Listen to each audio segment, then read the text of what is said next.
So in the 5 jurisdictions, this is from the introduction, the present Anglo-American law is made up of 5 parts, or subdivisions, namely, that part which is, by way of distinction, law. That means common law, right? So this is harm, tort, custom and usage, constitutional violations, both state and federal. It's ruled by also decisions of cases, case law, and maxims of law. So if you ever want to focus on very easy ways of understanding what common law is, just start reading maxims, because they're so old and understood decisions that they've become these little absolutisms of law. And you can use maxims of law in your courts of record. You can say this maxim, I stand on this maxim, and decree it to be part of the law of the case. Okay. And then when a sovereign is the head of the court, it is his decree that makes the law, or her decree. And that's a court of record. Then equity, there's a trust or a contract that's needed. If there's no trust and there's no contract, there's no equity to be done. And what you understand about how they pull you into statutes, acts, ordinances, and codes and equity procedure under statutes is usually by some sort of contract, like the driver's license or the Social Security trust agreement, or some other document that you've signed in the past that you've declared a inferior status than one of the people. Then after that, after equity, we have maritime amnesty law, which, like I said, also incorporates the aspect of Roman civil law and municipal law. Even though these are not, Roman civil law and municipal law are not Anglo-American law, so I really shouldn't put them in here. But I did want to put them in here so that you understand they're here. Even though they're not supposed to be here, they're here. So maritime amnesty is banking and merchant affairs.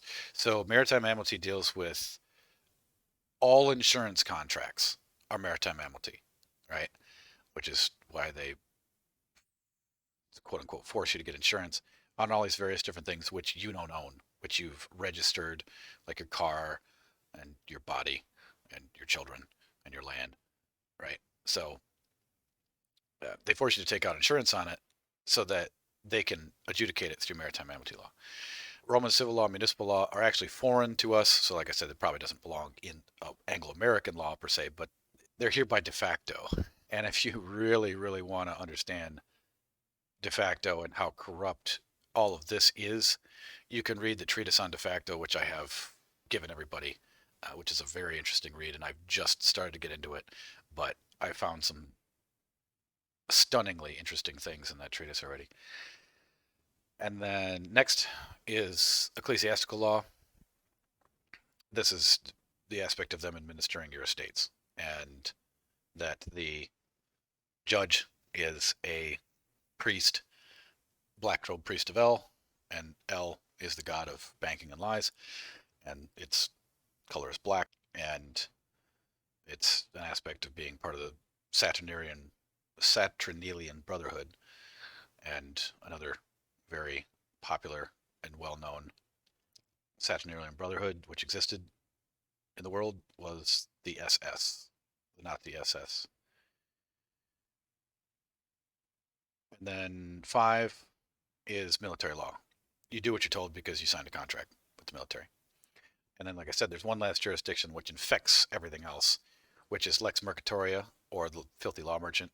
And I covered that in the totality of law class, but you guys can take a look at the lex mercatoria link, and or go back and rewatch the totality of law class. Each of these consists partly of unwritten or customary and partly of written law. In all except the last, unwritten element is by far the larger and more important, by last meaning the military. This means that it is more about what you say in your court of record than what you put down, because what you say can and will nullify your paperwork if there's a conflict with the two. So it's very important to understand when you're filing your paperwork and you're doing a court procedure. If you file a document and you've said everything you need to say in the document, all you need to say when you come to court is, Your Honor, I stand on my paperwork. That's it. Then that forces the court to look at your paperwork and not what you're talking about. And avoid You want to avoid tricks of court. One of the tricks that they do is they'll say, "So, Mr. So-and-so, is there anything you'd like to add?" If you start talking and start adding anything, again, that's going to nullify your paperwork. So say, "No, Your Honor, there's nothing I wish to add. It's all in my paperwork. I stand on my paperwork." And that's it. To continue, in law in the special technical sense above mentioned comprises the common law, much modified by statutes, which remember only affect persons and infants. Two, the mercantile law, lex mercatoria, which of course is what I said is the last one. And the latter is founded upon the customs of merchants. So in a weird way, lex mercatoria is kind of like the common law of merchants, sort of. But don't think of it as common law. It's not. It's a different critter altogether. So it does not, however, like the commercial codes of some European countries, comprise the whole of the laws relating to mercantile transactions. Those are mainly governed by the common law. As you can see, even transactions are and should be adjudicated at law. Sale and agency, for instance, are frequent transactions in trade, but they fall mostly under the dominion of the common law. The mercantile law consists of a small collection of rules relating chiefly to a few subjects, of which the common law furnishing no sufficient rules. This is that aspect of trusts, which is more of an aspect of Roman civil law, but it's also part of lex mercatoria because the Roman civil law and lex mercatoria intertwine, which I covered in the totality of law class. The mercantile law consists of a small collection of rules relating chiefly to a few subjects, for which the common law okay. The courts fell back for principles of decision upon the practices which they found prevailing among merchants. The most important of those subjects are bills of exchange, promissory notes, and marine insurance, all of which contracts are of a comparatively modern origin and were introduced into England from the continent of Europe, so that the mercantile law is largely an importation of from civil law countries. Now remember that civil law means Roman civil law, and in many points follow civil law principles, right? So that's how Roman civil law and lex mercatoria are intertwined. In a certain loose sense, however, the name mercantile law is sometimes applied to all that part of law which relates to trade and commerce. Equity is a supplemental system of law that grew up by a particular process of judicial legislation. Notice that. This is where the black robe attorney makes up his own law. By the side of the common law to supply certain deficiencies, not to overturn nor alter what is at law, but only fix what was not covered, namely the contracts which attorneys themselves created to circumvent the common law to begin with. So they created their own problems to create their own jurisdiction to usurp the common law, right? Clear. Which were found to exist in the latter. It differs from law in two respects. First, equity recognizes and protects certain rights of which law makes no notice. Now, give me an example. The idea of a injunction that somebody says, or somebody creates an injunction and says, okay, thou shalt not do this in the future. That's equity, right? Or the aspect that these are called equitable rights or trusts. That's what an injunction is. It's actually a form of a trust in a weird way that the court creates. When equitable and legal rights conflict, the equitable right prevails. Well, it would only from the standpoint if the contract or the trust set it up like that. Because when you set up a contract or trust like that, you could do things that won't be adjudicated directly or fully, completely under the common law. And that's the point. So just the whole trust thing is just a problem. Thus, if property is given to A in trust for B, A becomes the legal owner of the property and is the only person whose rights are recognized at law. But equity will compel him to hold and exercise his legal right exclusively for the benefit of B, who is the equitable owner. And again, that gets into the differences between Roman civil law, trust aspect, use, and usufruct, which I covered in the last class. So this double system resembles that of the Roman law, and indeed in relation between law and equity is closely analogous to that between jus civilis, that's civil law, and jus naturalis, that's natural law. Secondly, equity, in many cases, enforces legal rights, which would also be enforceable at law by giving different remedies. Like I said, injunction. Thus, a contract is binding at law, creates a legal right, but if one party breaks his agreement, the other party has no remedy at law but to sue for pecuniary damages. Equity, however, will sometimes interfere and specifically enforce the contract by compelling the party to do the very thing that he has agreed to do. So at law, there is generally no remedy against a wrong till it has actually been committed, but equity often grants an injunction, as I said, injunctions, to prevent a threatened wrong. Maritime law is a body of rules relating to ships and commerce by sea, though the common law also furnishes some rules on the subject. It is derived from the customs of seafaring men and merchants, not only England but other nations.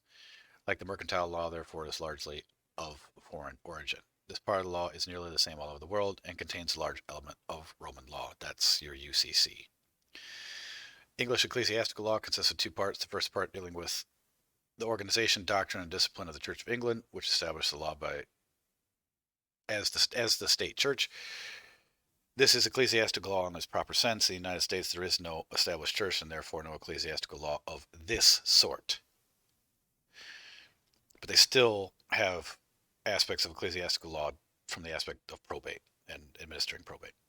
What is there called ecclesiastical law is merely the rules of those bodies that those bodies have adopted for their own government, in which their legal aspect amounts to contracts between their members. Well, except for, as I said, probate. The second part of the ecclesiastical law comprises the law relating to probate of wills and the appointing of administrators. When administrators are appointed by a court, an executor is appointed by the lawful will of another for the estates of deceased persons, and a portion of the law of marriages and divorce. So if you're in divorce court, guess what you're doing? You're in ecclesiastical law. The church claimed, and in former times was permitted to exercise, an extensive jurisdiction over the last two subjects on the grounds that marriage was a sacrament. How the subjects of probate and administration, which have no sacred character, happen to fall under its jurisdiction will be explained in another place, and I explained it in some of it in the totality of law class. In the United States, marriage and divorce are regulated mainly by the rules of law, the principles of the old ecclesiastical law being admitted only to a very small extent. Probate and administration, together with a few other subjects, still form a partially distinct body of law having no specific name, which is committed to the care of a separate set of courts. Now, notice how they did not dare to call it ecclesiastical court in this nation, but that is what it is, and that's why they all wear black robes to deal with the property of the dead. And lastly, the ecclesiastical law is based mainly upon canon law, the law of the Catholic Church. Though the canon law as such and in its entirety has never been admitted as authoritative in England, that law was derived partly from the Roman law and partly from the ecclesiastical legislation of the popes. Right. In the year 1151, Gratian, the Italian monk, made a compilation of it in 3 books known as the Decorum Gratiani, to which in later times various popes added constitutions or regulations of their own. These make up the Corpus Juris Canonici. So you see how, in a very short way, and this was totally explained again in the totality of law class, so you really want to just go through that whole entire thing to understand how all these things interlap. But I had to put it in here so that we understand that when we're dealing with what we have to do, we're doing common law actions. We are being pulled into equity, Roman civil law, and ecclesiastical, and from a certain aspect, military courts, because we're still under martial law, and to a certain extent, also dealing with the law merchant too. But when you're going to stand on your substantive rights and sue someone, you're doing it at law, common law. Okay. The two origins of manslaughter are common law or statutory law, and common law is that which is real, is the customs of the people, decreed by a sovereign. State and federal constitutions can be seen as the common law of America because they are an aspect of custom and usage. It deals with local title, the decisions of courts of record, what is referred to as case law. So when you talk about, case law this or that holding or whatever, then it's usually decisions of courts of record. Now, a lot of the times they've been mingling in court decisions that are not decisions of courts of record and then using them as precedent when they really shouldn't be. But it's almost impossible to unwind that clock. But you want to stay focused on court of record decisions just as best as you can. Okay. And this term, the common law, is used in contradistinction to equity, admiralty, and maritime law. And then statutory law, that which deals with fictions, like law of corporations, regulates commerce, consists of statutes, acts, ordinances, and codes, which is another aspect of also Roman civil law. You can think of that the same way. And was first created with various different codes of man, like the Code of Hammurabi, which is ancient Babylonian law, and the 12 Tables is the basic law, was written down in Rome. So they're made by a legislature that has delegated authority to write certain law as per constitution or royal decree. And then the main different kinds of courts. You have inferior courts and superior courts. And superior courts is where you are going to be filing your suits and the templates that we'll go over today. But inferior courts deals with trust, contracts, equity, administration of infants' estates, Roman civil law, statutes, acts, ordinances, codes, public policy, and divorce decrees based upon the marriage contract. In an inferior court, you file a complaint, and in a superior court, you file an action. You have injunctions here. You don't have injunctions here. You have motions. There's also motions down here too, but I didn't put it in. And you have discovery. And this is important. Understand that there is no discovery at law. When you file a court case in a superior court of record, every single thing that you're going to bring up has to be filed in the beginning, meaning every piece of evidence, every recording, every statement, the totality of all of the facts in the declaration, which is, the declaration is inside the action, but we'll get to that.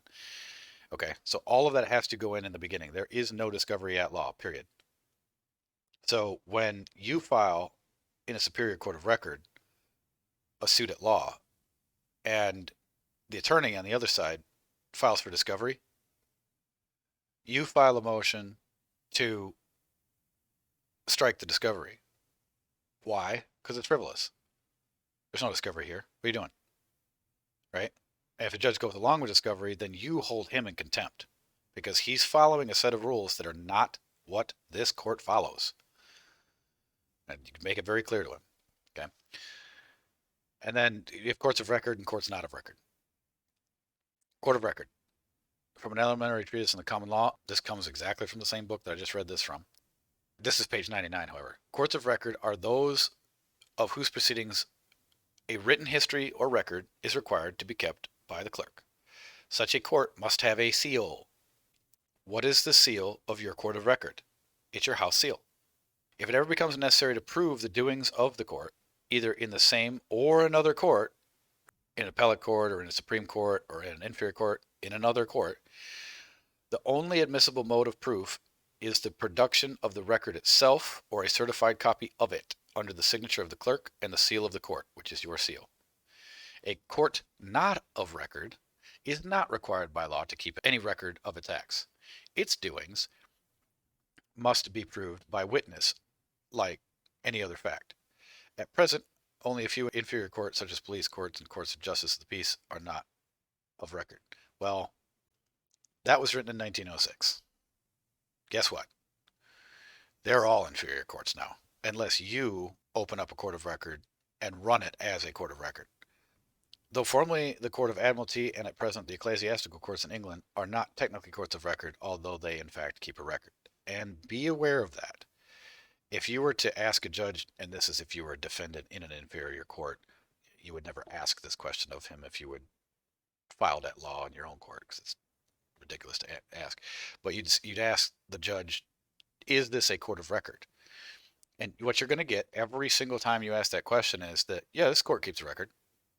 And it's not what I asked you. I said, is this a court of record?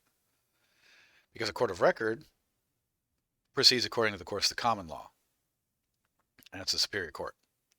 And these are some of the other courts too. The 100 court, the county courts in Colorado and other states too.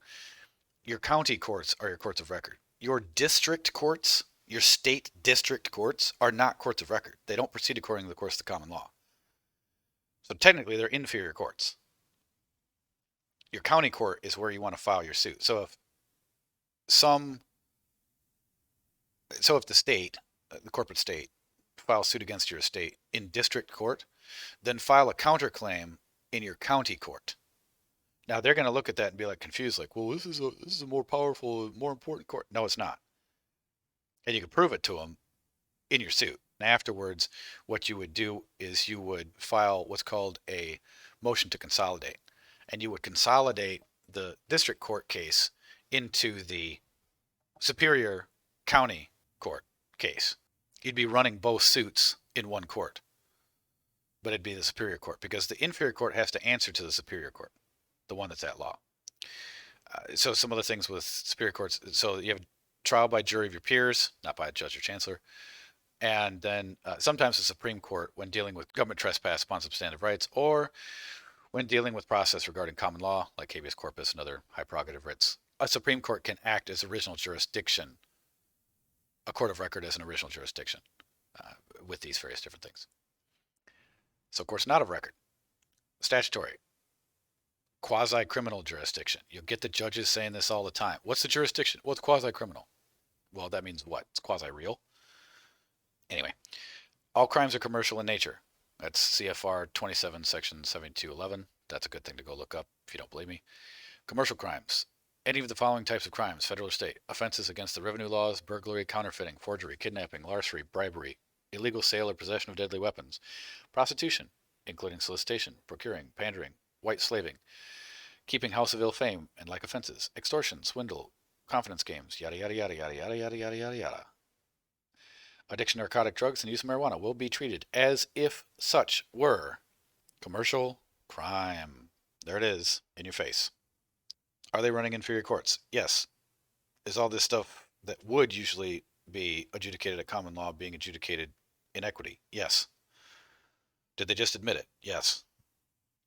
District courts get appealed to appellate courts get appealed to Supreme Courts. Supreme Court of a state, you have the appellate or original, can be used as an appellate or original jurisdiction. Original or extraordinary writs can be sued out, which I mentioned. This is a small list of them, it's not all of them. Quo warranto, habeas, mandamus, writ of right. Equity, these are all matters of trust, and these are, the aspects of the district courts, which then do the appeal to the appellate and Supreme Courts. And then you have chancery, which is a trial by a chancellor, and this is holder of the king's conscience, and you guys can go read this. Yeah, it's either page 191 or 110. The Elementary Treatise on Common Law, this one, if you go read it, you'll learn what a chancery court is and where it came from. The whole history of it's in there. And then maritime amnesty, law merchant, laws at sea, obviously we know. So those are your different kinds of courts. And like I said, I went over this completely in the totality of law class. Let's get started now with all of the process. And now the rest of this is all going to be how to write stuff and how you do it. The handout number 3, this is the basic flow chart. So let's open up the basic flow chart. And this is from Jurisdictionary. And you guys can, like I said, you should buy the course because it's definitely worth it. Know this, the Jurisdictionary, the entire Jurisdictionary course is all based in equity. But if you wanted to, I'm not suggesting that you do so, but if you wanted to, and you wanted to run everything through equity, meaning through a district court and sue somebody and all that good stuff and yada, yada, yada, follow the Jurisdictionary course's templates and how he does everything. Because that is equity, and that's how they're running everything right now. So he created this for people to be able to file their own stuff in equity. Now there's slightly different things, and I'll say where they are every place that I can find it, think about it in here. So from this is the flow chart of how you would do an equity suit. First, somebody files a complaint. So this is a complaint in equity. It's an action at law, okay, or an original writ. So what is the complaint? So it states all rights to sue, causes of action, which is the reason why you're bringing the action. That's the cause of action. Plus all facts and law that control the outcome. Again, that's you stating your facts, and then you wouldn't be decreeing the law in here. You'd just be stating the law that controls, meaning the things that are already controlling over infants or somebody else or the state, whatever. And then outcome if facts and law can be proved. So this is the complaint. It's got everything in it. And then you do your flurry of motions. So you do all kinds of motions back and forth. So is there a motion to dismiss, a motion to strike because of unclear statement, require a more definite statement of the complaint, meaning I don't understand what the hell you're suing me for. It doesn't make any sense. Or somebody says something like, my truck. Well, do you have more than one truck? So that's asking for a more definite statement. Then after that, then the defendant has to answer. So you have to answer the complaint one allegation at a time. And the way you do that is, I didn't have it up, I don't think. Yeah, because common law proceedings they're called different. They're called, you do the declaration and then a plea and confession, replication, rejoinder, subrejoinder, rebutter, and back forth, back forth, back forth. But in equity, when you're answering the suit, what you do with each allegation, because there'll be a list. There'll be a list of each allegations of all the things that they're saying. And in the answer to a complaint, you either admit, deny, or you say, I have no knowledge. So yes, that's true. No, it's not true. Or I don't know. That's then considered the answer. And once you answer anything, basically, in an inferior court or equity court, you have then granted the court jurisdiction over the matter, because you are not arguing jurisdiction. You're saying, no, that's not a fact, and this will be what I'm arguing in court. And then what you do after the answer, if you don't avoid, see, here's the thing. In equity, what you try to do is always try to avoid answering. You don't want to answer. You want to dismiss, strike, knock the thing down before you ever have to answer. That's the point of the motion. After you've either denied or admitted, then you get into discovery. And as I said, there is no discovery at law. This is only an equity procedure. So you do your request for admissions. Now, what's that? A request for admissions is where you request the other side kind of do the same thing that you just had to do with the answer. They have allegations, they lay things down, then you do a request for admissions. Admit or deny this. And say, like in a traffic case, admit or deny that the word driver means someone employed. That'd be a good request for admission.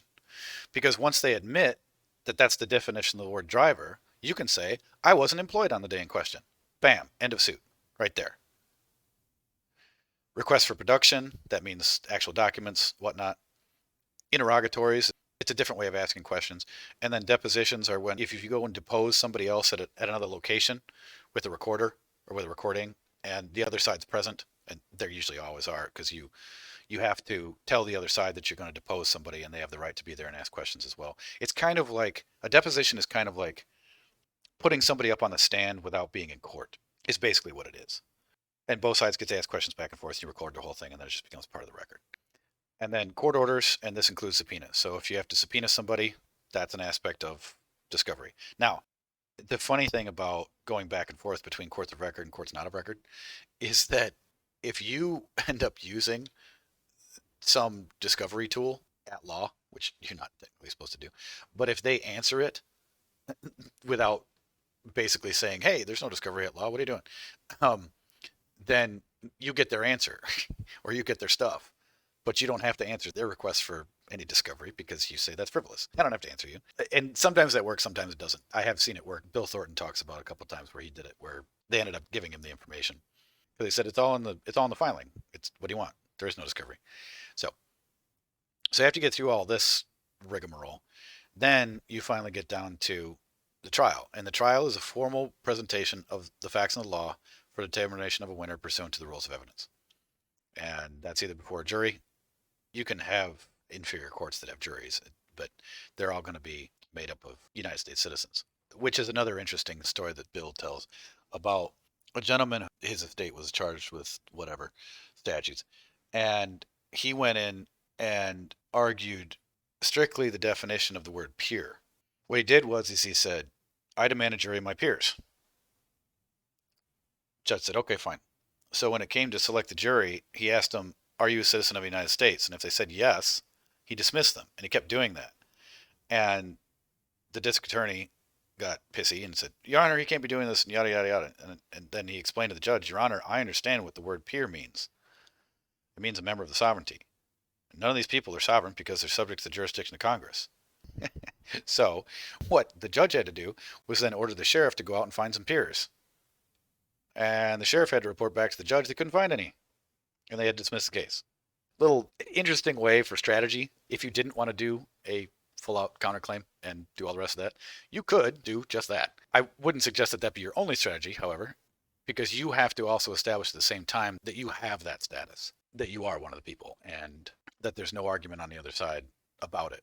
If you did do that route and they did balk on it, and of course this is all in equity again, you could do a motion to stay the proceedings. When you do a motion to stay means we're stopping everything. We're just stopping it. You say, I come upon a motion to stay, Your Honor, because this issue regarding status is so important that I'm going to appeal it. So you do a motion to stay, you do an interlocutory appeal, which means that they can't move until you're done with the appeal, and then you kick it upstairs. And if you're a defendant in an equity situation, great. You're just having them spend a tremendous amount of time chasing their tail. And then you'd say to the appellate court, no, I'm a member of the peerage, I'm one of the people, so on and so forth, yada, yada, here's the facts, done deal. And then the appellate court could knock it out for you. So anyway, this is the flow chart. I have the rest of the information in the online law library under Jurisdictionary Law course. So in disc 1, we have all these various different things as far as the flow chart, which is what I just showed. And then there's this easy guide, which is 18 pages long. And it also goes through what I just went through, but a little bit more in detail. But again, everything in Jurisdictionary, like I said, is an aspect of going through and doing this in equity court, which you pretty much want to avoid. But here it is for you. And you can learn a lot as far as the process is concerned by going through this, and particularly like the motion, to open up the motions one, motions and hearings, which is 52 pages. He'll explain to you how to write a motion. The preface, the introduction, the motions in general, when you can do spoken motions, written motions, state court, federal court, how you do this, and then frequently used motions. Motion for extension of time, motion to exceed page limit, motion for continuance, motion to seal, seal the record, motion to amend, hey, I didn't put everything in there, or we discovered new facts that we have to amend the suit. There's the thing.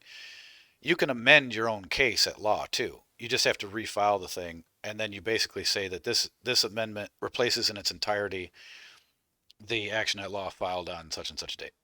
That's really all you got to do. And since you are the court, you don't have to ask for leave of court. What is leave of court? Leave is permission. Whenever you say ask for leave of court, or somebody asks for leave of court, that means they're asking permission from the court to do something that may or may not be prejudicial to the other side. Refiling an entire lawsuit would not be, because they only have to answer the suit that you finally file, meaning they don't have to answer 2 lawsuits. But some certain things could be prejudicial. So when you ask for leave, but anyway, so that's what leave means. Motion for default, motion for default judgment, which is where you're saying, hey, we've got all the stuff done. He never answered me. So he's defaulted. Motion to dismiss, that's to get rid of the whole entire case. Motion to strike, that can be to strike various different things in either a deposition, or you can do it verbally. If say the witness in court starts babbling about something of which is clearly hearsay, meaning they had absolutely no firsthand knowledge of it. They say, yeah, John told me that Richard shot the guy. Objection, Your Honor. Move to strike. Hearsay. That's exactly how you would do it. And that's all you need to say. Objection. That raises the objection. Or you could say Your Honor first if you want to, because you open up the channel with the court. Your Honor, objection. Move to strike. Hearsay. So you're saying what you're doing. You came upon a verbal motion, and you don't have to say the whole thing. Your Honor, I now come upon a verbal motion to strike. You don't have to say all that. You just say, Your Honor, move to strike. Hearsay.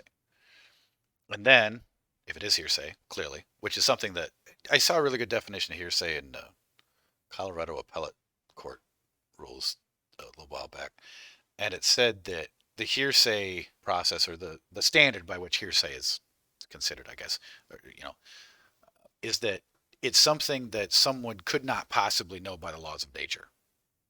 I thought that was a pretty good way to put it. And then anyway, I'm not going to go through the rest of these motions, but they're here, and you can go take a look at them. And how to schedule hearings, notice hearings, arguing motions and hearings, so you know how to argue your own motion. Because when you file a motion, then you got to go argue it, right? Usually. So, and same goes for your court of record as well. So, but these are all the things that are in Jurisdictionary of how to do motions, which is why I'm not going to go through motions ad nauseum, but you can see them there. Also, he has a list of objections and so on and so forth. So there's some other things that are in there that you guys can definitely have fun with, and also the audios are in there. And then there's the law video seminar, which is you got to install. Well, actually, everybody's probably got Flash Player installed, and they just hit start, and it'll run you through it. So, and then I put start here. These are the main things out of Jurisdictionary that are the most important to look at. Basic flowchart, causes. So what's a cause? Cause of action and civil defenses. So he lists all the causes of action. And some of these are equity, but a lot of these are also at law as well.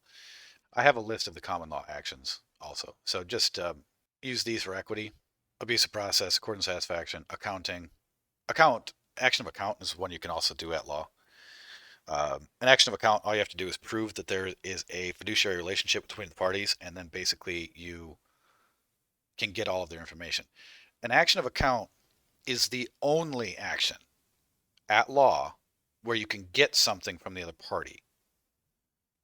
And it's not exactly discovery, it's different. You're saying, I'm filing suit for an action of account. I prove that I and this other party that this other party has a fiduciary relationship to me, meaning there's some sort of agreement, or they're administering something, or whatever, doesn't matter. Or they're a partner in my business, right? But they're not giving up the information. So you do an action of account, and all you're proving is that the fiduciary relationship exists. Once that's proven, then you can get the information, whatever it is you want, by court order, saying, I demand the accounting. I demand the account of such and such, whatever, the paperwork of the account or of the business or whatnot. And that's the only way at law that you can file an action at law and kind of, in a way, get things from other people. But you just have to prove that you have a fiduciary relationship. Account stated assault. Assault is always when somebody actually touches you. You can't have assault when it comes to, unless somebody does do something physical. And just touching someone is assault, by the way, if they don't want to be touched. Assumption of duty, battery. Battery is like, obviously, heavy touching. Breach of contract, breach of fiduciary duty, conspiracy, construction fraud. Anyway, I'm not going to read all these, but you get the point. These are all more or less things you can do in equity. And there are some things, actually, do they have ejectment in here? I don't think they do. No, they don't. I was going to say ejectment is the only one that's also kind of like half. It's like half at law and half equity. An action of ejectment is where you're ejecting somebody from lands that don't belong to them. And it has aspects of equity in it. But anyway, so that's causes. So he has forms, his flowchart. He's got a nice little thing on maxims. That's great. Motion, summary, how to go through the trial. So all this is good preliminary work through. Okay. Okay. So handout 3.1, common law pleadings flowchart. This is how things are supposed to flow at law. The situation: the defendant has filed in this court of record an answer to a non-existent complaint. There are no complaints at law, only actions and claims. But a plea, answer to the declaration, action is expected at law. The plaintiff will stipulate to one of two propositions chosen by the defense. The answer will be accepted as a plea to the action, and plaintiff will file a replication, or B, defendant will be given time to amend the answer so as to present a proper plea to the court. This can be done if you wish, if you want to be nice, to grant him more time to file the proper paperwork, because they're probably going to file something that isn't what they should be filing just because they don't know common law practice. And then also, it's sometimes you can, if you want to, because it's completely dependent upon you in your court of record, what rules apply in your own court. You want to be careful with this, but you could pick, say you could pick the federal rules of civil procedure as the rules of your court of record, basically at a county level, which sounds silly, but you can pick whatever rules you want. Or you can pick the state rules of civil procedure if you want to. That's fine too. Or you can do a mixing of both. Or you can write out your own rules ad nauseum and then just publish them, which would be a ridiculous undertaking. I've done some of that before in some of the law of the case, but not in the totality of rules of court where you're dealing with motion times, defaults, rules of evidence, and all of that other stuff. That I've not done because you don't need to. You can pretty much just say the rules of evidence, the Colorado rules of evidence apply in this court, or the Illinois rules of civil procedure are the rules of this court. Or you can mix and match. You can say the Illinois rules of civil procedure are the rules of this court for the exception of section, which are replaced with the federal rules of procedure, section. So you can chop the thing up all you want, doesn't matter.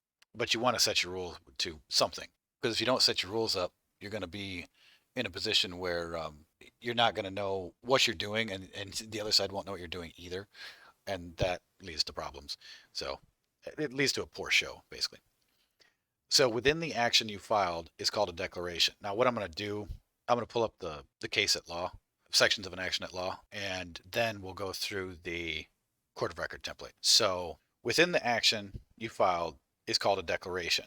And there's 7 parts to a declaration. Well, actually, there's more than 7, but anyway, in the definition of a declaration, it says 7. But you have these other parts of it that are kind of the stuff that goes on the outside of it, kind of like the bells and whistles, like the sign, the seal, and the verification, and the notice, and so on and so forth. Right. The answer they file should be referred to as a plea, which is short for plea and confession and avoidance. The reply of the plaintiff to the defendant is called a replication. And then in court today, we use the words declaration, plea, and replication. The response to the plaintiff's replication, the defendant then files what's called a rejoinder. Now, like I said, these specific words back and forth are probably not going to be known by many attorneys, like at all. But if you specifically put it into your rules that this is how things should be done back and forth, then they have to follow them. So it depends how specific you want to be, I guess, and how much of a stickler you want to be about your own rules. So anyway, so this goes back and forth, and after that, the names don't change. The idea is to narrow down the issues in that back and forth filing. So don't get trapped in discussing the meaning of the words. If you get challenged on their meaning, simply say that I'd be happy to go into that further, but I did not come here prepared to deal with that today. Perhaps you could get a more reliable definition from 1856 edition of Bouvier's Law Dictionary than what I am prepared to deliver today. So you can just tell them to refer to, because you want to write all your stuff from Bouvier's anyway, whenever you come across a word that you might not fully know. Just take it from Bouvier's, and then that way you can say that all of the legalese or all of the words stated in my action at law can be referred to the 1856 edition of Bouvier's Law Dictionary. You can do that. So then the parties must demur or plead. And again, like I said, a demur is saying, I agree to all the facts, but the law doesn't apply to me. So after the action, declaration, both the parties must, at each stage of the proceeding in the action, either demur or plead, and a dilatory plea or preemptory plea or plea in bar. Demur, to dispute the rule of law relied upon by the plaintiff, raises the issue of law triable by the court. Plea, to dispute the combination of facts related by the plaintiff, raises an issue of facts triable by the jury. Dilatory plea is to prevent the entry of a final judgment on the merits, and plea in bar is to bring about final judgment on the merits. A plea in abatement is a type of dilatory plea because it prevents the whole suit from going forward, but ultimately it does prevent the entry of final judgment. So a plea in abatement is a dilatory plea. And again, the following is taken from Kaufman Pleading Library, page 80. Here's the exact link in the file folder for the mega. So I put this directly in there for you guys. So you can just go and look at it when you get to go through there. So common law pleading, page 80. The pleadings. On the appearance of the parties, the pleadings commence. The various pleadings and their order are as follows. And this is the back and forth thing that I said before. I'm not going to get into the rest of that. That's just going back and forth about the pleadings of it. And, well, I will read this one. Okay. Quote, it was the office of the judges to superintend, or according to the absolution of a learned writer, moderate the oral contention thus conducted before them. In doing this, their general aim was to compel the pleaders so to manage their alternate allegations as at length to arrive at some specific point or matter, affirmed on the one side and denied on the other. When this matter was attained, if it proved to be a point of law, it fell, of course, to the decision of the judges themselves, to whom alone the adjudication of all legal questions belonged. But if a point of fact, the parties then, by mutual agreement, referred it to one of the various modes of trial then practiced, or to such trial as the court should think proper. This result being obtained, the parties were then said to be at issue. If everybody agrees to all the facts, there's no issue before the court. And when the two parties can't agree to something, that's when they say that we now have they say the case is now at issue, or we now have matters at issue, and that means you're ready to go to trial. The question, so set apart for decision, was itself called the issue, and was designated according to its nature either as an issue of fact or an issue of law.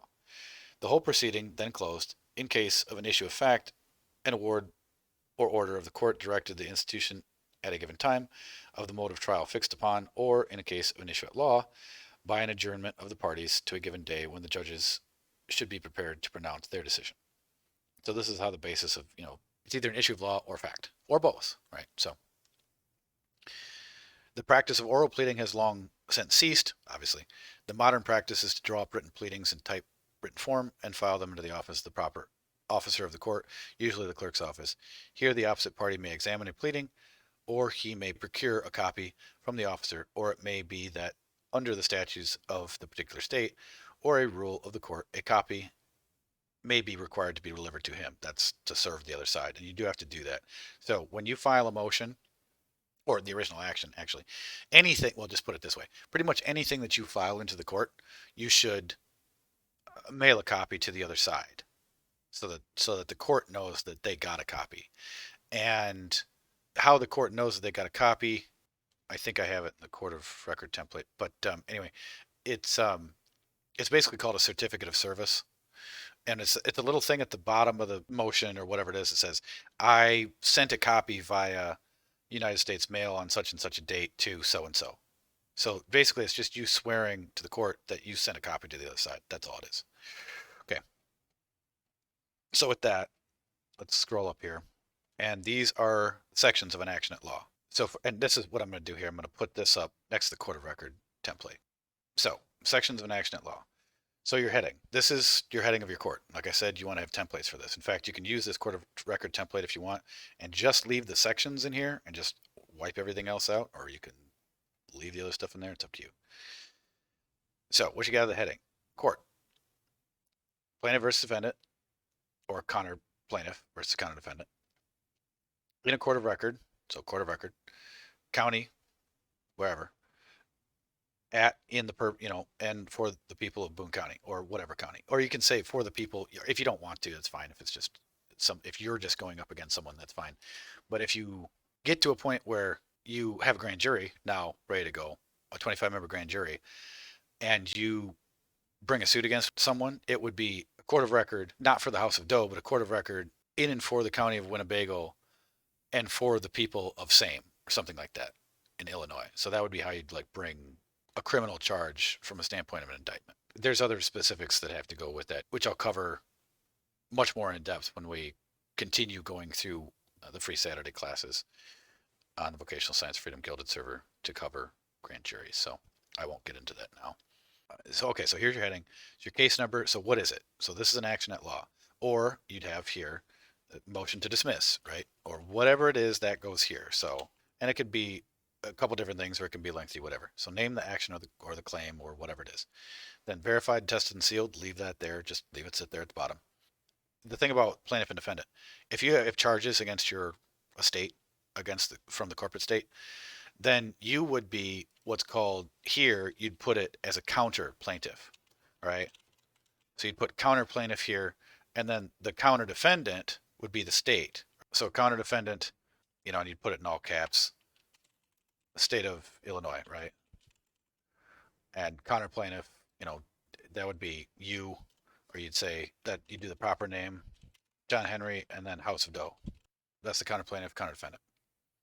And sometimes the courts want you to put the original plaintiff and defendant on this side if you're doing a counterclaim, but just ask the clerks what they want, what they like. If they don't like it, change it.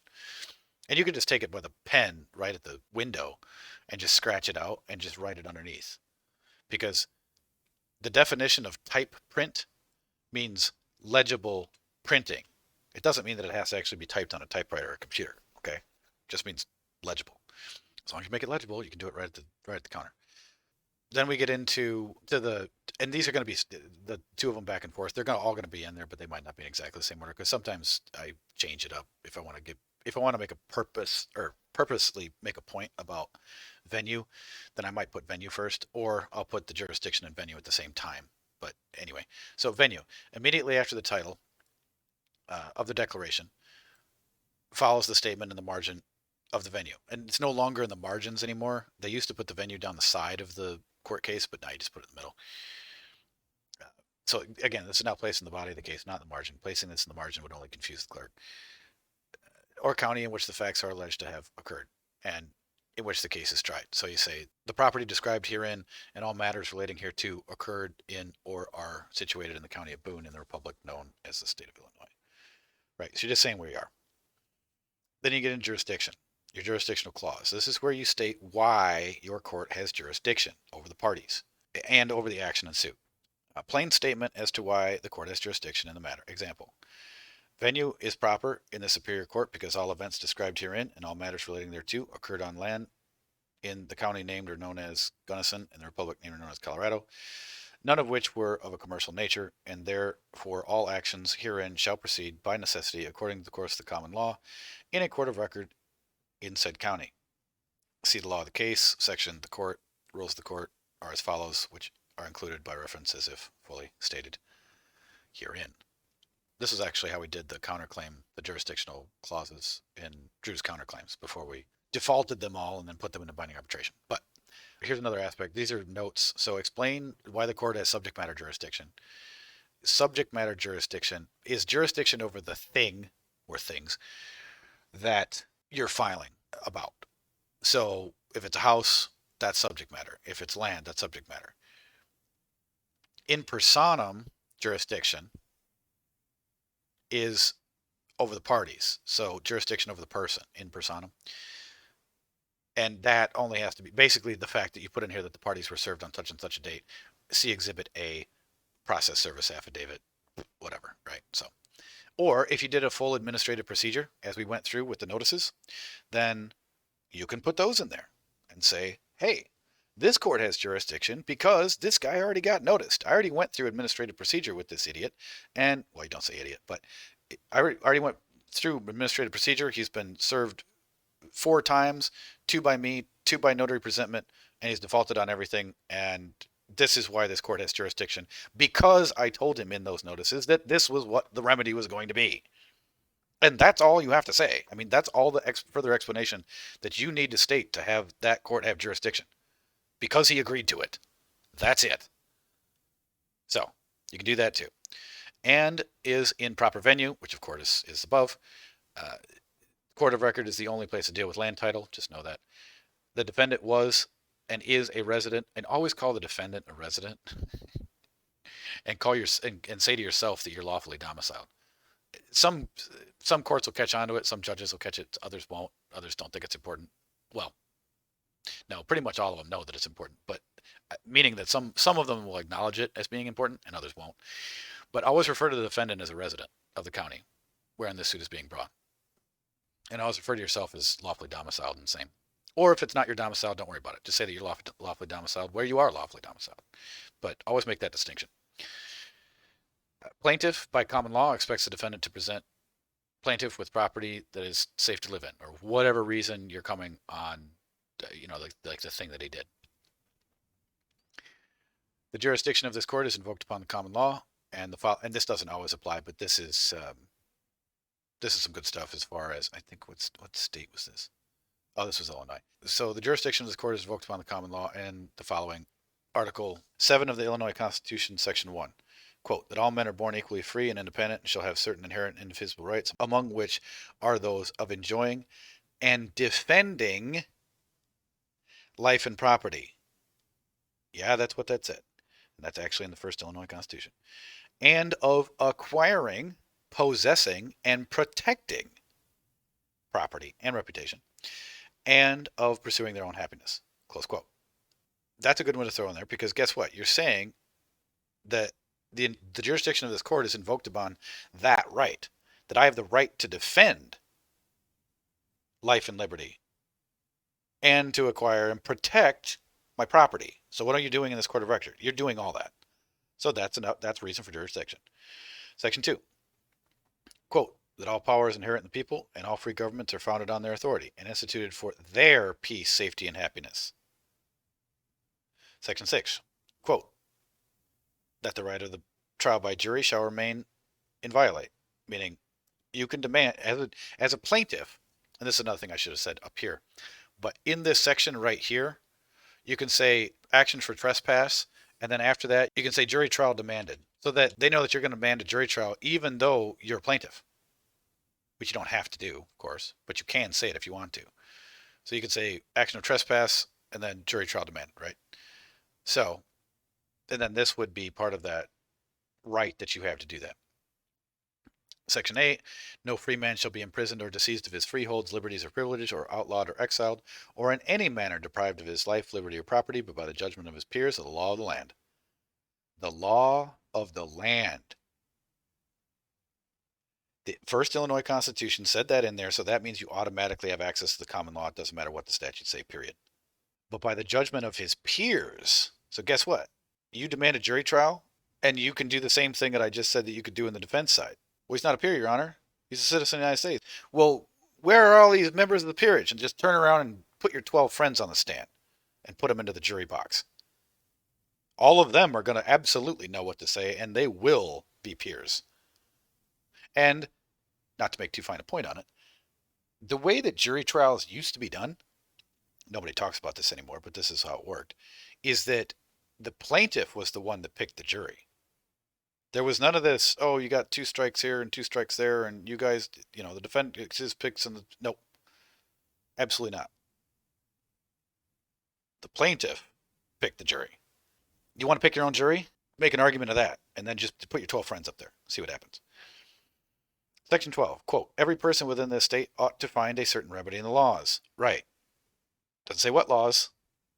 For injuries or wrongs which he may receive in his person, property, or character.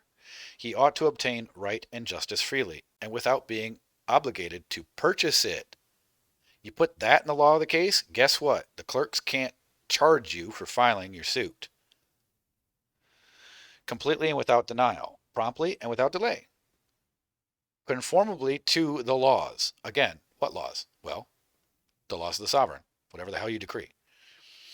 And in section 15, quote, no person shall be imprisoned for debt unless upon refusal to deliver up his estate, his what? His estate, for the benefit of his creditors, in such manner as shall be prescribed by law, or in cases where there is strong presumption of fraud. Now, that one I'd only put in if you were dealing with a debt suit, but anyway, meaning dealing with a debt suit that they owe you something. I wouldn't put that in there if they were saying you owed something, but anyway. And all other applicable law in the state of Illinois. This kind of clause is only used if the corporate state is bringing charges against you or your state. This kind of clause would not be used in an action against another man or woman that caused you harm. You wouldn't have to go through all that, because all of these things that are in red here all deal with what they cannot deny you. Right? So go through your constitution, your state's constitution, put these things in that help protect you against them in your counterclaim. Okay. And then it just ends with plaintiff sues defendant and alleges, : that's your jurisdiction. Next part, law of the case. And we'll look at the law of the case next to the template. So the law of the case is hereby decreed, right? This is where you decree the law. All you have to say in the body of the suit, you don't have to put the whole entire law of the case, because the law of the case can be kind of, well, it can be as lengthy as you want it to be, really. It's the totality of my law of the case, which of course you don't have to use every bit of when you file a suit, but it's 52 pages. Usually there will be a page limit on the size of a suit that you can file. Now, technically at law, does that matter? Do you have to listen to it? No, but I don't want to get into conflicts that aren't going to help me win the war. If there's a limit to the size of the lawsuit that can be filed by whatever rules of civil procedure you decide to use, or alter the rules of civil procedure so there is no limit, you could do that too if you want to. That would take care of it. But that you state in the law of the case, you say attachment H. So you make it as an attachment to the suit, not laying it all out in the suit itself. That saves you pages in what they consider to be part of the page numbers of the suit itself, so you're not going over it. So it's an easy way to get around it. So attachment H, law of the case, is incorporated by reference as though fully stated herein, and applies to all causes of action and all declarations at law in this court of record regarding this case. Then what you're doing to open up and give you an idea, guys, is this is the law of the case. So you say the law of this case is decreed as follows, and be sure to replace the name of Doe with that of your last name, because there is some things in here all the way at the bottom regarding your seal, some rules and some law of the case regarding your seal. And of course, change the font to blank and remove all law that's not applicable for your case and remove this note. Everything in red by the way, in my master law of the case is not shepherdized, meaning I have not, or I do not know of somebody else who has specifically gone and shepherdized it. Everything else has been, but again, do not take that as an absolute. You are responsible for your own law. You are responsible for doing your own shepherdizing, which means going and looking up the case, making sure that the part of the case that's pulled for the holding of the case matches the case. That's what shepherdizing is, okay? And that's your responsibility, not mine. If I'm going to file something, then it's my responsibility because it's my ass. If it's your case, that's your ass. So make sure that you shepherdize everything you possibly see in here. The starting stuff comes from Bill Thornton, and I've checked it out. But again, do your own homework. We'll run through the sections in this law of the case. I'm not going to read everything. We'll cover just the first part here because it is dealing with court. So, first section, the court. What is it? The court, the person and suit of the sovereign, the place where the sovereign sojourns with his regal routine, wherever that may be. So when you're on the side of the road, are you in court? You better believe it. What else is a court? A court is an agency of the sovereign, created by it directly or indirectly under its authority, consisting of one or more officers, established and maintained for the purpose of hearing and determining issues of law, in fact, regarding legal rights and alleged violations thereof, and of applying the sanctions of the law authorized to exercise its powers in the course of law at times and places previously determined by lawful authority. So how are you predetermining your lawful authority? You're decreeing it in the law of the case. Why can you do this? Because of the 9th and 10th articles in the federal constitution, and because of the state constitutions, part of which I just read to you from Illinois. Do not think you're overstepping your bounds with this. What did the people do when they ordained and established said constitutions? What did they do? They decreed law. And I'll show you right here one of the case holdings that's really on point for that. But so this is the court, so that's a court. So what's a court of record? This court, meaning your superior court here, this court is a court of record, and it is a judicial tribunal having the following attributes A through E defined below with authority cited. If any of you guys have ever gone through Bill Thornton stuff, you already know what this is.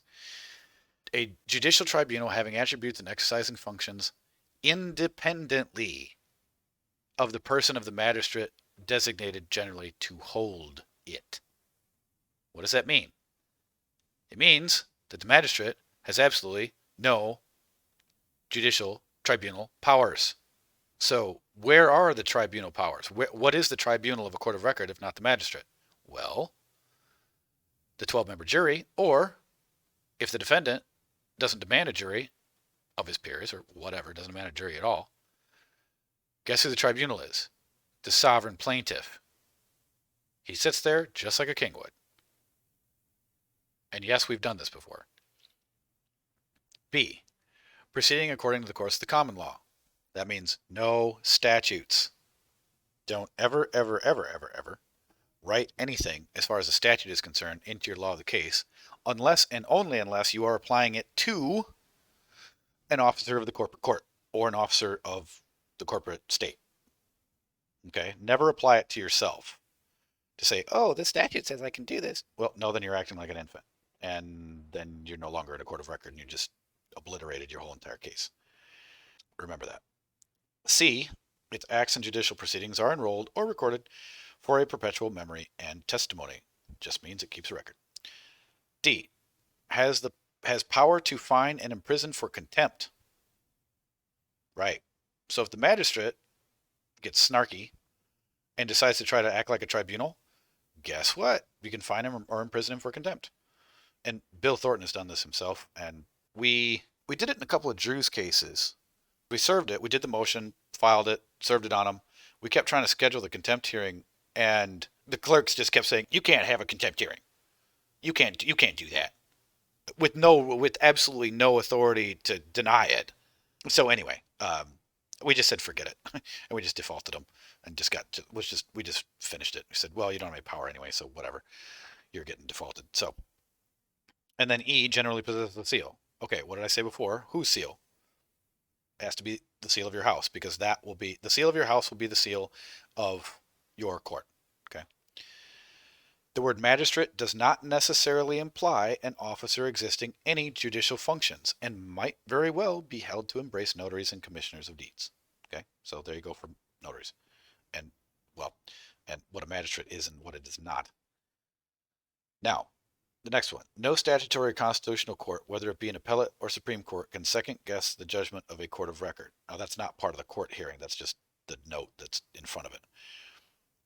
The holding is, quote, the judgment of a court of record whose jurisdiction is final is as conclusive on all the world as the judgment of this court would be, meaning the Supreme Court. It is as conclusive on this court, meaning the Supreme Court, as it is on all other courts. It puts an end to inquiry concerning the fact by deciding it. Once a court of record decides something, it's over. There's no appeal. You could do a writ of error to the Supreme Court of the state, but that's more like an original action because it is a writ. So a writ of error to a Supreme Court is more like saying, hey, I'm suing these guys over their process in their court of record, meaning it wasn't fair, they did something or whatever, right? So that's the only way you can do it. It's not called an appeal. And you can see that in older American jurisprudence, particularly pre-1933. Well, I'd say pre-1913, that you'll see a lot of court cases that talk about writs of error. And this is why. Because when a court of record decides something, it's over, unless you do a writ of error. The acts of a court of record are known by its record. Judicial records are not necessarily, but indispensable to the administration of justice. The court judgments can be evidenced only by its records. The acts of a court of record are known by its records alone and cannot be established by parole testimony. The court speaks only through its records, and the judge speaks only through the court. What does that tell you? Right there in that holding. First off, the judge is not the court. 2, the judge can only speak through the court, and what is the court? The court can only speak through its records. So if the judge starts yipping and yapping about something that's not in the record, tell him to shut up. Objection, Your Honor. That's not in the record. Move to strike.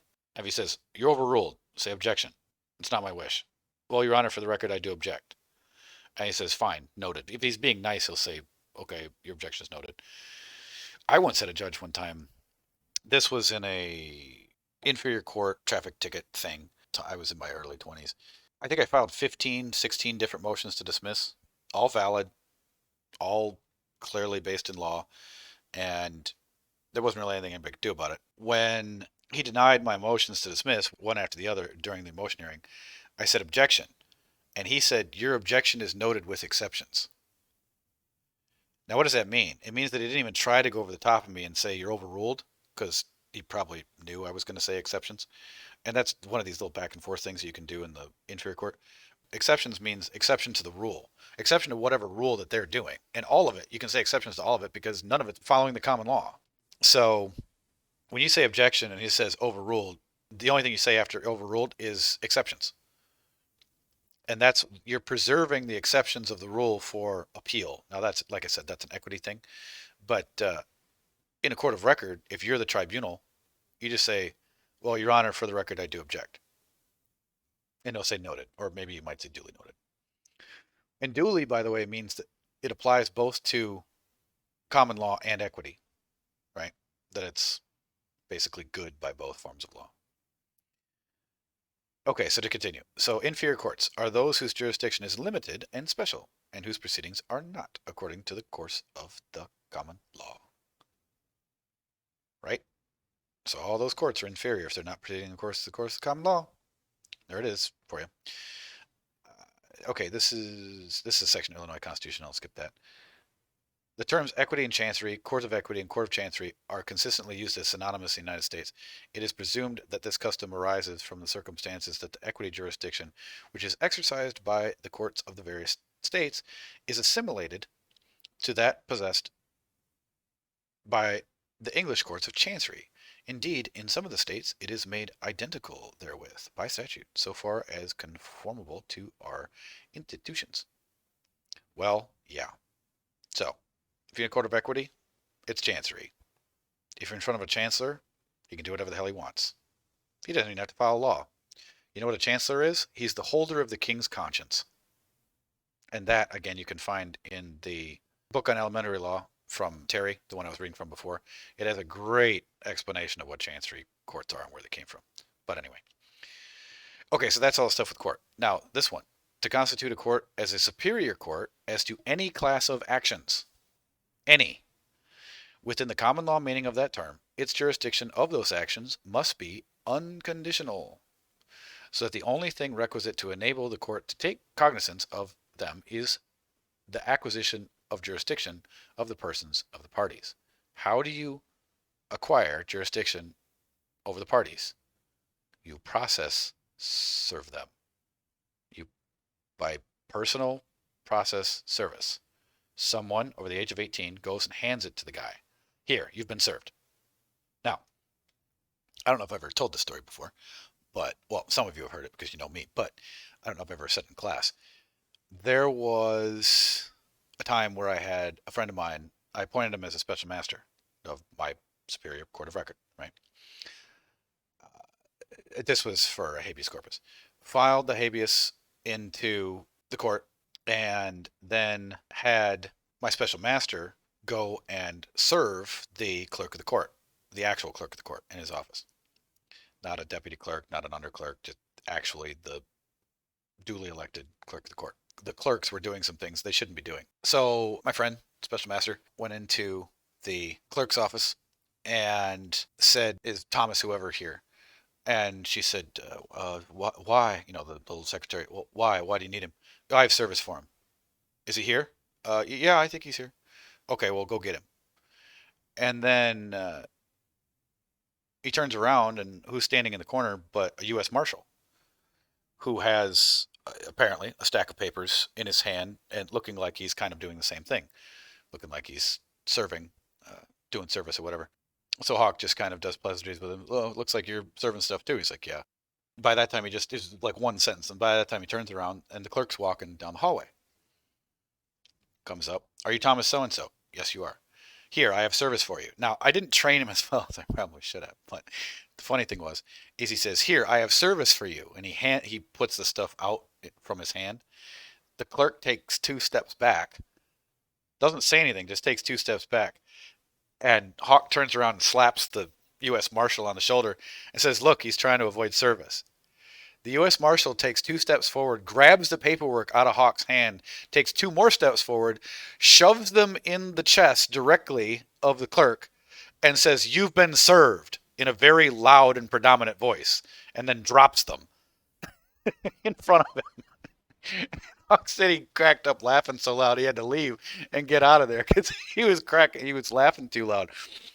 But anyway, it was funny because the U.S. Marshal then taught him how to do service. They don't get to walk away from you. The second that they say who you are, you say, "You've been served." You throw it in their chest and you let it go. If they don't catch it, that's their problem.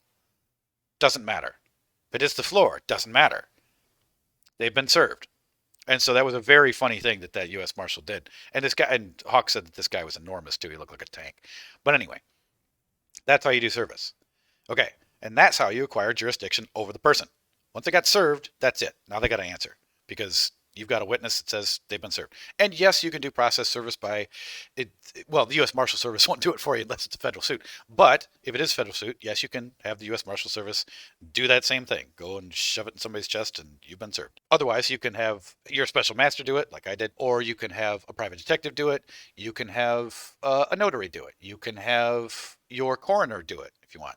You can have the actual coroner of the county do it if they want. You can have the sheriff do it or a sheriff's deputy do it. Doesn't really matter. Like I said, it's anybody over the age of 18. They do not have to have a badge and they do not have to have a title. They just have to be over the age of 18. That's it. So that's service. That's acquiring jurisdiction. Okay. Now, the rest of these sections I'm not going to read, but we will go through them. So the rules. So this is where you establish the rules of your court. Okay. The rules of this court are as follows, : every court has exclusive jurisdiction of its process and no other tribunal can properly interfere with it. If there's any question about what we're doing in this section, I get it out of the way in the beginning. This is what my court rules are, period. You don't like it? You shouldn't have messed with me. End of discussion. Then you can pick your rules. In this one, it says the federal rules of civil procedure are the rules of this court to the extent that those rules are not repugnant to the common law, or unless decreed otherwise by the plaintiff. That way I keep it open. I can change my rules later. Anybody say I can't? Sorry. I just told you I could. Now that's sneaky, but I like to be sneaky because these people are idiots and they don't read. The rules shall be construed and administered to secure the just, speedy, and inexpensive determination of actions, claims, writs, and orders of this superior court of record. So, I'm going to do things quickly. Again, if you don't like it, you shouldn't have stepped on my toes. Hearings regarding any writ, action, motion, or other instrument filed with this court shall only be scheduled by the plaintiff or special master, be made by written request, and sealed with the seal of this court. Now, that's being slightly draconian, but the reason I put that in there is because I don't want some overzealous attorney trying to go and put in motions to the court and then not telling me about it, or getting those motions again filed into the court, not telling me about it, and then thinking that the sneaky little magistrate who's working with him are going to do anything. So that little sentence I put in there to absolutely stop that if they were so stupid as to try it. Okay, next one. Orders, writs, judgments, and findings of this court to be valid shall be signed by the plaintiff or special master of this court. You can also change that or alter that or add to that if you want. You could also put a judicial coroner. So you say, by the plaintiff, special master, or judicial coroner of this court, or judicial coroner of the house of so-and-so. You could say that. Sealed with the seal of this court and filed with the clerk of the court, and may also be signed by the clerk of the court and or magistrate. So I give the clerk of the court or the magistrate the option if they want to sign it, but I don't care if they sign it. I don't give a damn. If the special master or me or the judicial coroner signs it, that's it. It's over. That's the judgment. Because why? You guys, you other two, the clerk and the magistrate, you're not the tribunal. So why would you have to sign it? You don't. But you can if you want to. And this is boilerplate stuff you'll see in statutes all the time. If any claim, statement, fact, or portion in this petition and writ, or in this suit, you could say suit or cause of action. So again, make sure you read this and alter it as you see fit, or make it applicable to what you're doing, is held inapplicable or not valid, such decision does not affect the validity of any other portion of this petition and writ, or cause of action, or whatever it is you're doing. Cause of action, declaration of law, claim, and whatever, whatever it is you're doing.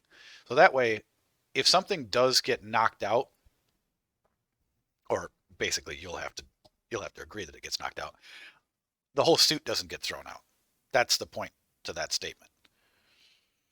So if any statement or portion or whatever that is held inapplicable or not valid, then it doesn't destroy the rest of the suit. That's why I put it in there. The singular includes the plural and the plural singular. Again, these things are boilerplate from